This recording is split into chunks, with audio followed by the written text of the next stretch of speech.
अरे दाई माँ, अब जल्दी से आइए, रोगी की पीड़ा बढ़ती ही जा रही है।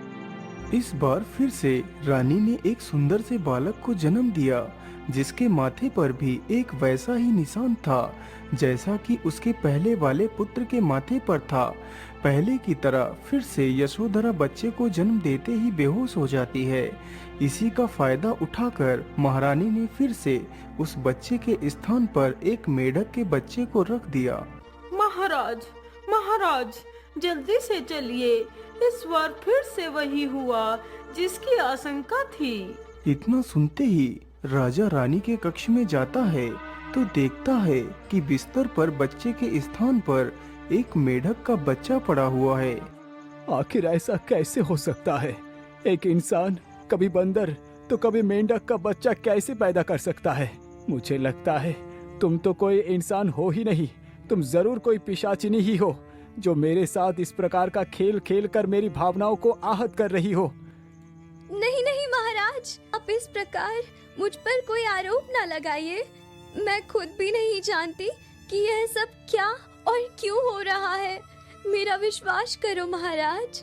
नहीं, अब मैं तेरी किसी भी बात का कोई विश्वास नहीं करूंगा। सैनिकों, इस डायन औरत को लेकर जाओ और इसे काल कोठरी में कैद कर दो। और हाँ, इसे उतना ही खाना पीना मिलना चाहिए जितने में ये जीवित रहे। जाओ, लेकर जाओ इसे। बेचारी यशोधरा रोती गिड़गिड़ाती रहती है, लेकिन राजा उसकी एक भी नहीं सुनता। सैनिक उसे ले जाकर काल कोठरी में डाल देते हैं।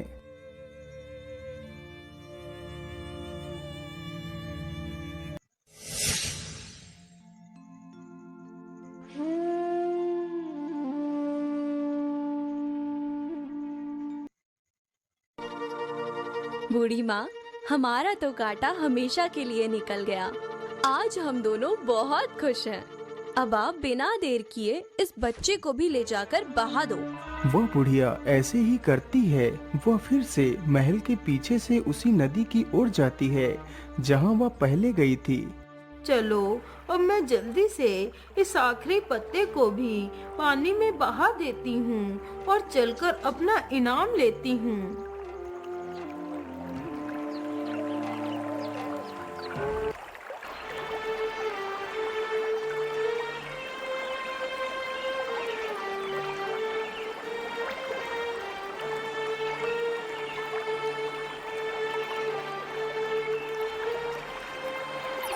वैसे आज तो मछलियाँ काफी पकड़ चुका हूँ। चलो अब घर वापस चलता हूँ। इतना सोचकर मछुआरा जैसे ही अपनी नाव को थोड़ा आगे बढ़ाता है तो देखता है सामने एक वैसी ही टोकरी फिर से बहती हुई आ रही है। अरे ये क्या? ये टोकरी तो हूबहू वैसी ही है जैसे मैंने पहले पाई थी। कहीं इस टोकरी में भी तो कोई बच्चा नहीं? मुझे जल्दी से चलकर देखना चाहिए। मछुआरा तुरंत ही अपनी नाव को टोकरी की तरफ लेकर जाता है। अरे ये क्या? इस टोकरी में तो एक और बच्चा है, लेकिन इसके माथे पर भी वैसा ही चिन्ह बना हुआ है जैसा कि मेरे बेटे के माथे पर है। कहीं ये बच्चा उसी का भाई तो नहीं? चलो मैं जल्दी से इसे भी अपने घर लेकर चलता हूँ।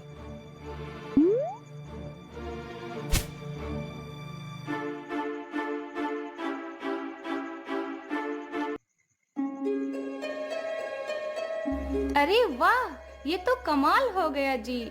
इसके माथे पर वही निशान है जो मेरे बड़े बेटे के माथे पर है।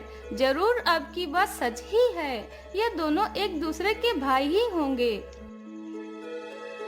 20 वर्ष गुजरने के पश्चात उस मछुआरे की मृत्यु हो जाती है। अपने पति की मृत्यु के शोक में डूबी उसकी पत्नी भी काफी ज्यादा बीमार हो जाती है।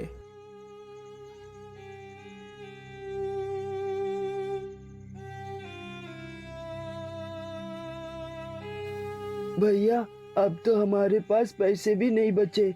जितने पैसे थे वो सब माँ की दवाई में ही खत्म हो गए। अब दवाई के लिए पैसे कहाँ से लेकर आएंगे? इसीलिए भैया, आप माँ की देखरेख करो, मैं नौकरी की तलाश में निकलता हूँ। नहीं मेरे भाई, तुम मेरे छोटे भाई हो और बड़े भाई के रहते भला तुम काम करोगे? नहीं नहीं, ये उचित नहीं है। तुम माँ की देखरेख करो। मैं महाराज के पास जाकर उनसे कोई नौकरी की याचना करूंगा। हो सकता है महाराज मुझे किसी काम पर रख ले।